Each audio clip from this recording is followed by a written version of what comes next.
Sa aming mga ulat ngayong gabi, ang kalunos-lunos na kalagayan ng ilang pampublikong ospital. Sa kabila ng matinding kakulangan sa ilang ospital, may mga nakatenggang gamit na milyong-milyong piso ang halaga. At sa report ni Jiggy Manikad na kasalukuyang on assignment, ang mga panganib dulot ng mga motorsiklo de peligro. Tutukan ng mas malawak na paglalantad ang mga issue at kontrobersya dito sa Reporter's Notebook.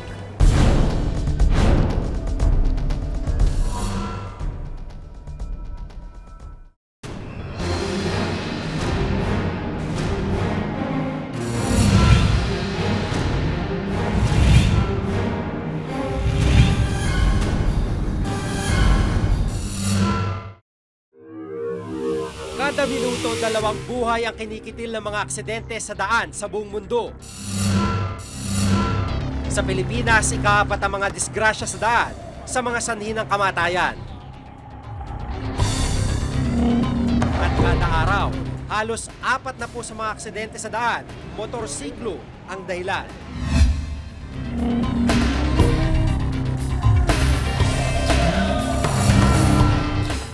Minsan nang humarurot ang motor ni Jose Villanueva sa daan. Pero hindi niya akalain noon na makikiangkas si kamatayan. Ayun, nung bumabiyahe kami sa C5, madaling araw ang bandang alas 4, hindi ko in-expected na abutin ako ng truck. Kasi nga, pagtingin ko sa side mirror ko, ng bandang left, madilim kasi. 3 raw sila noong sakay ng motor. Wala ni isa sa kanila ang may suot na helmet. Dahil sa aksidente, biyak ang kanyang bungo, bali ang tadyang at ngayon, hirap na siyang ikilos ang katawan. Ang kinakasamang si Evelyn at 2 taong gulang na anak nitong si Alona May, agad binawian ng buhay. Nakaligtas man, habang buhay daw niyang dadali sa kalooban ang mabigat na pangyayari. Sa nakalipas sa 5 taon, halos dumoble ang bilang ng mga naaksidenteng motorsiklo sa Metro Manila.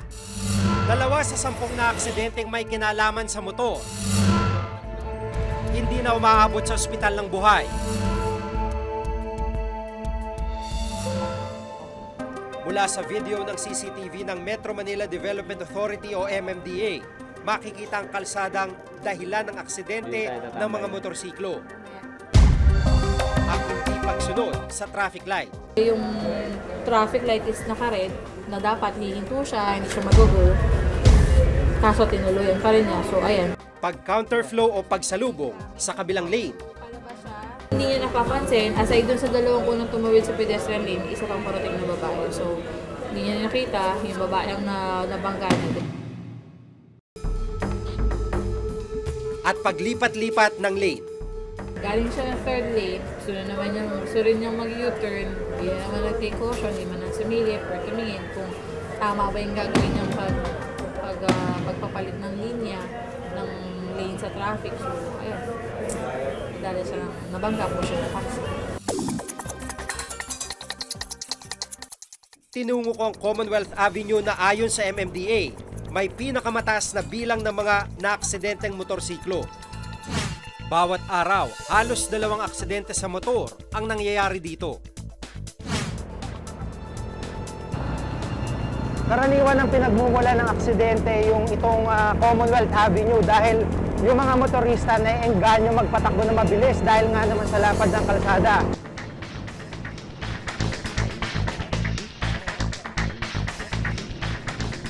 Pero anumang lapad ng kalsadang ito, tila masikip pa rin para sa mga nagmamaneho ng motorsiklo.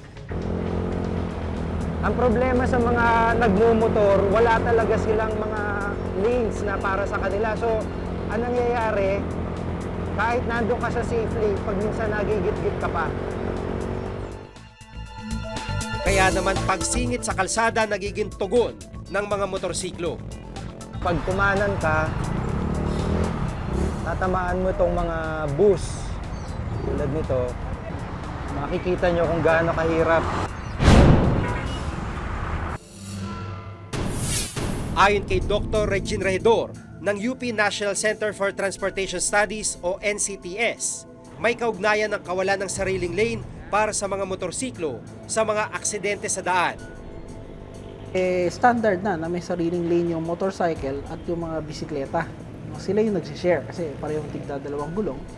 Hindi sila kasing vulnerable ng katulad sa sitwasyon natin dito na ang mas marami pa rin sa daan ay yung mga mas malalaking sasakyan. Bagamat yung dami ng motorsiklo patuloy na tumataas. No?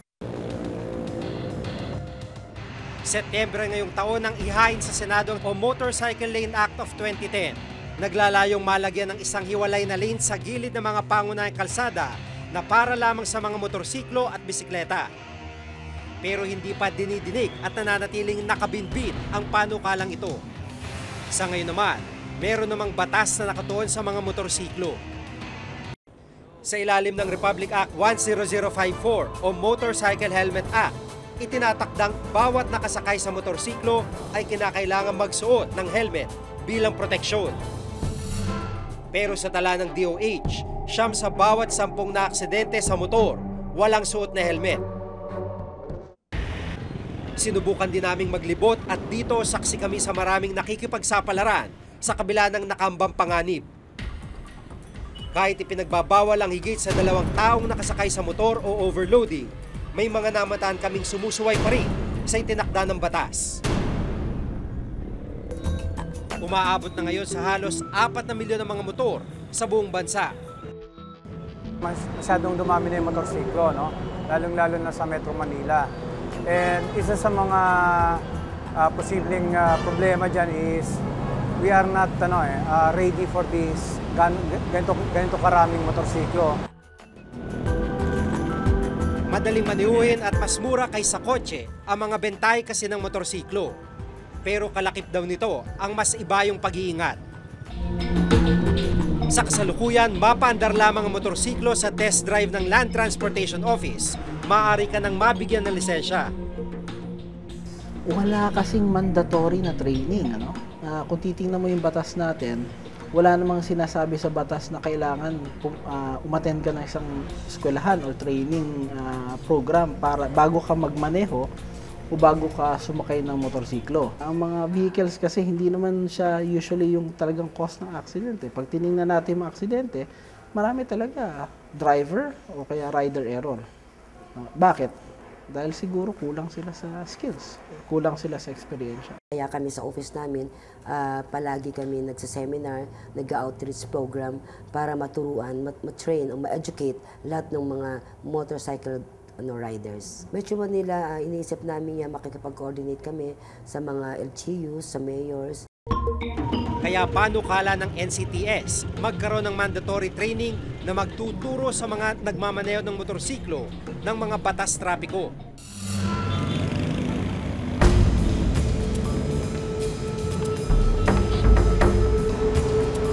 Motorsiklo man o anumang uri na sasakyan, disgrasya ay may iwasan.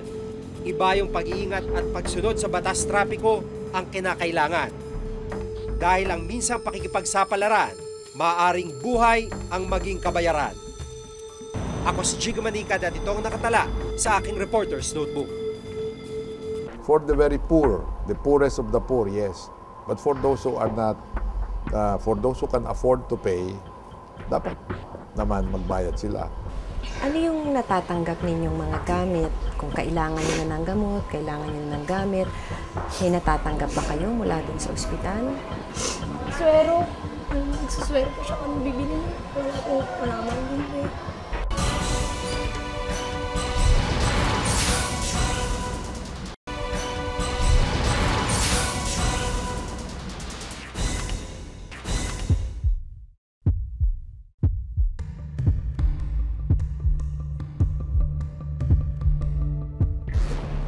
Ospital ang lugar kung saan madalas gahibla ang pagitan ng buhay at kamatayan.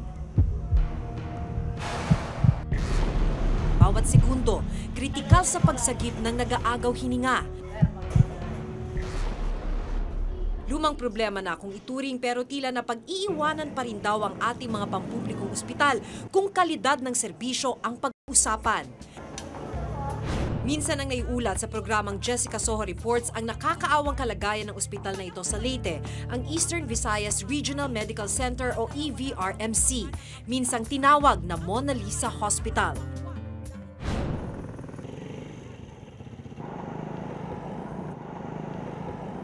Anim na taon na ang nakalipas, binalikan namin ang ospital. Malaking pagbabago na rin daw ang naganap sa ospital.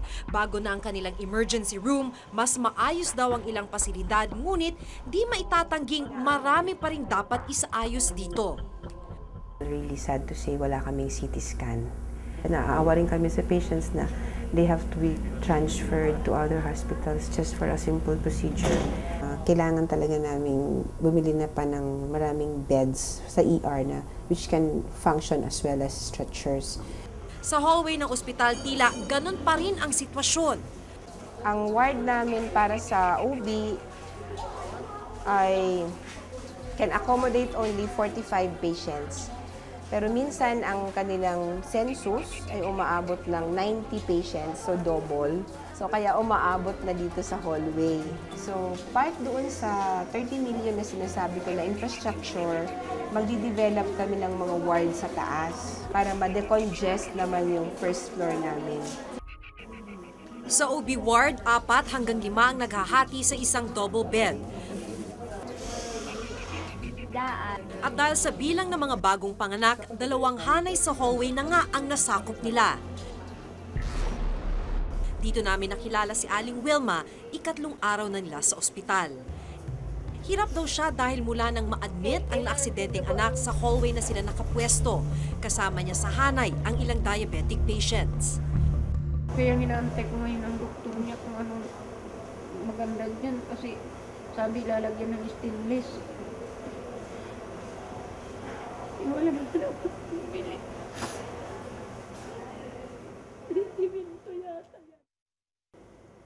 Bit-bit din nila ang sarili nilang folding bed. Si mahal daw, 600 yung sa kwarto. 600. Hindi namin kaya magbayad yan. Meron naman daw bakanting kwarto, ngunit semi-private ang mga ito, kaya nagtitiis na lamang sila dito. 700 ang bilang ng mga pampublikong ospital sa bansa at marami sa kanila ang may mga semi-private rooms tulad na rin ng EVRMC.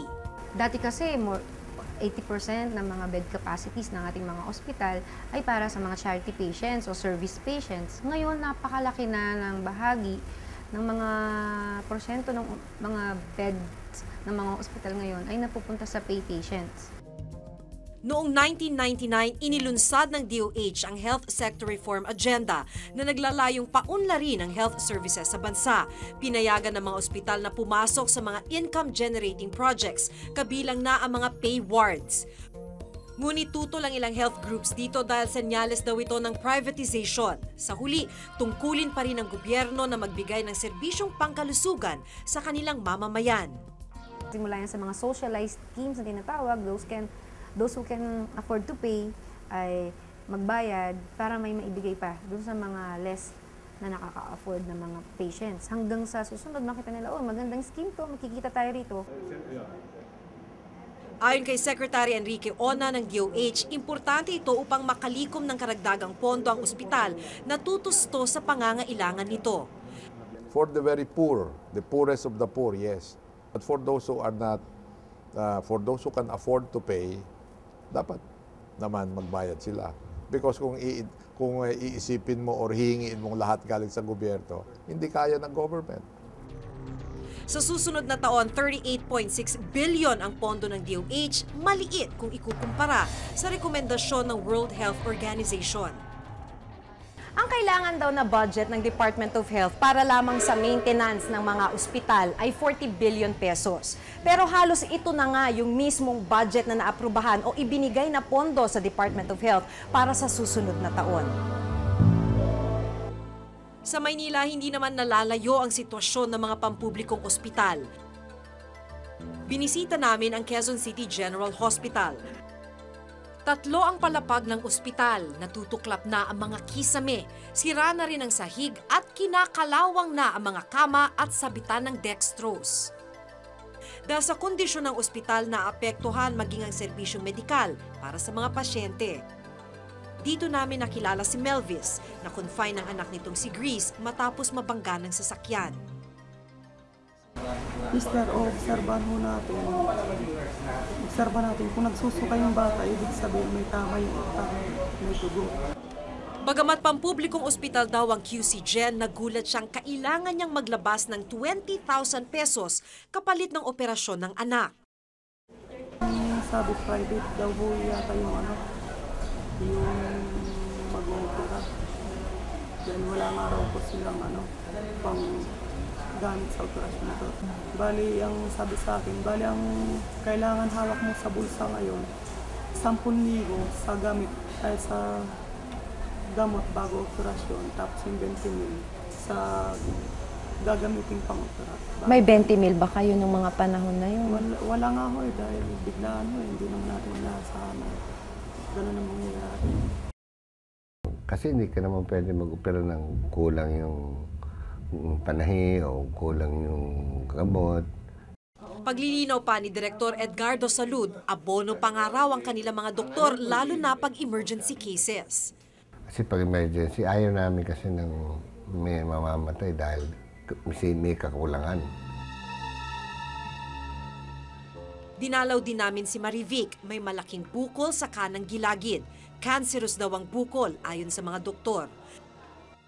Dahil sa kalagayan, hindi makapagsalita si Marivic at tanging sa tubong ito sa kanyang ilong dumadaloy ang nagsisilbing pagkain niya.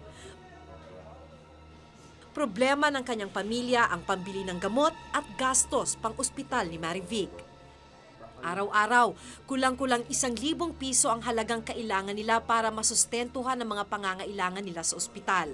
Ngunit kulang ang ospital sa gamit, kaya hindi rin sila matustusan. Ano yung natatanggap ninyong mga gamit? Kung kailangan nyo na ng gamot, kailangan nyo na ng gamit, may natatanggap ba kayo mula dun sa ospital? Swero.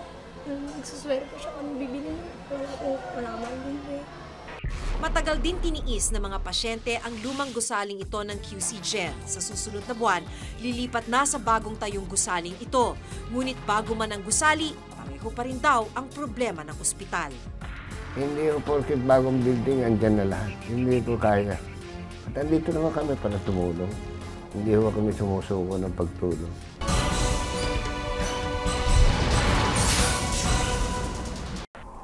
Anim na palapag sana ang ginagawang gusaling ito ng Amang Rodriguez. Natenga kasi yung konstruksyon ng ilang palapag dahil sa kawalan ng pondo. 400 pasyente sana ang makikinabang dito pero sa ngayon, nagtitiis at nagsisiksikan na lamang sila sa mga pasilyo ng ospital.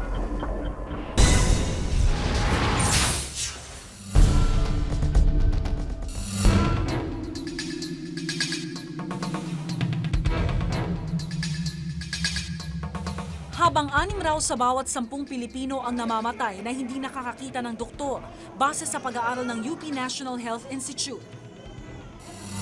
Milyong pisong halaga naman daw ng mga hospital equipment and buildings ang sa kasalukuyan ay nasasayang o hindi napakikinabangan ayon mismo sa Commission on Audit.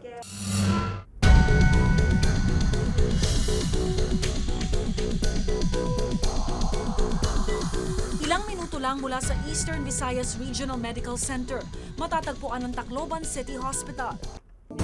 Isa sa mga ospital na nabanggit ng COA na may nakatenggang gamit na milyong piso ang halaga. Para sa taong 2008, iniulat nilang nabubulok at sira na ang ilang bahagi ng ospital na maaaring makasama sa mga pasyente at maging sa mga staff ng ospital. Yan tingnan mo yung termite. Pag umuulan, di siyempre yung patient, nakakakos yan inconvenience sa mga patients doon sa ward, lalo na sa ward kasi tumutulo. Dahil dito, mula level 2, bumaba sa level 1 ang status ng ospital. Ibig sabihin, wala na silang lisensya upang makapag-surgery at iba pang medical services. Ito rin daw ang dahilan kung bakit nakatenga sa loob ng operating room ang isang anesthesia machine na nagkakahalaga ng 5.4 million pesos na donasyon ng City Hall. Ni minsan, hindi ito nagamit mula nang ma-deliver noong April 2008. Mabalik na po ang level namin, na papayag na po ang Department of Health na mag-opera kami, ibig sabihin, ma-upgrade na po kami kasi makakomply na kami sa requirements, saka na po magagamit ang machine. Sa 2009 report naman ng COA para sa Department of Health o DOH, umaabot sa mahigit 100 milyong piso ang halaga ng mga gamit, gusali at pasilidad ang nakatenga o hindi pa tapos hanggang sa kasalukuyan. Maaari na itong makabili ng 24 na anesthesia machines o makapagpatayo ng 2 hospital buildings o kaya naman ay makapagsalba ng buhay ng mga kapuspalad na pasyente. 4 sa mga ospital ang matatagpuan sa NCR, habang ang iba ay sa Luzon, Socsargen at Caraga Region. Binisita namin ang ilan sa mga ospital na nabanggit sa report. Isa ang Amang Rodriguez Memorial Medical Center. Sa umano'y may nakatenggang building na nagkakahalaga ng halos 32 milyon. Ayon kay Director Ricardo Lustre, hindi magamit ang gusali dahil kulang na raw ito sa pondo. Kailan ho ba dapat natapos itong OPD building?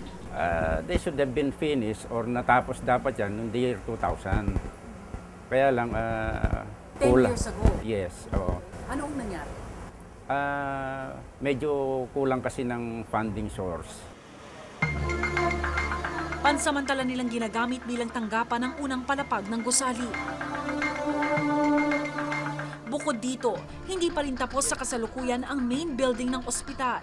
6 na palapag sana ang ginagawang gusaling ito ng Amang Rodriguez. Natenga kasi yung konstruksyon ng ilang palapag dahil sa kawalan ng pondo. 400 pasyente sana ang makikinabang dito pero sa ngayon, nagtitiis at nagsisiksika na lamang sila sa mga pasilyo ng ospital. Ang nagagamit namin sa ngayon, yung basement, ground floor at saka yung second floor. Para sa ating mga pasyente. Ang Research Institute of Tropical Medicine o RITM, tanging ospital na gumagawa ng iba't ibang uri ng bakuna sa bansa, napansin din sa report ng COA. Halos 58 million pesos daw na mga gamit paggawa ng bakuna ang hindi umano napakinabangan. Sa katunayan, 1995 pa nang bilhin ang mga kagamitang ito, ngunit hindi ito nagamit kahit minsan. Ang dating bumili niyan is actually hindi naman Research Institute for Tropical Medicine, kundi yung Biological Production Service na noong year 2000, na-merge with RITM. With the merger, napasama yung unutilized equipment na yan. Dagdag pa ni Villarico, matagal na raw silang nagre-request ng budget para magamit na ang mga equipment, ngunit hindi pa sila nabibigyan sa kasalukuyan. Kahit man gustuhin man namin na magamit kaagad yan, kung wala pa naman pera para sa facility, ay hindi pa naman namin ipuput up yung mga equipment na yan.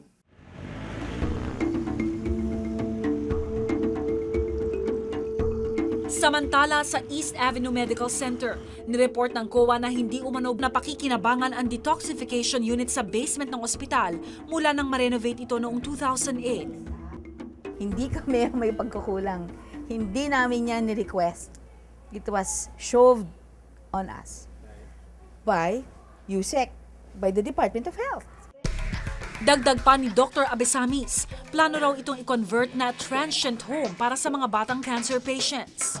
Gagawin nga natin para sa mga batang may cancer. Diba? Napakalaki. Ang daming pwedeng gawin dito. Ayon kay Secretary Ona ng DOH, ang mga hindi sapat na pagpaplano ng mga proyekto ang tinututukan sa ngayon ng Department of Health. Ibig sabihin, somewhere along the way, merong na bulyaso.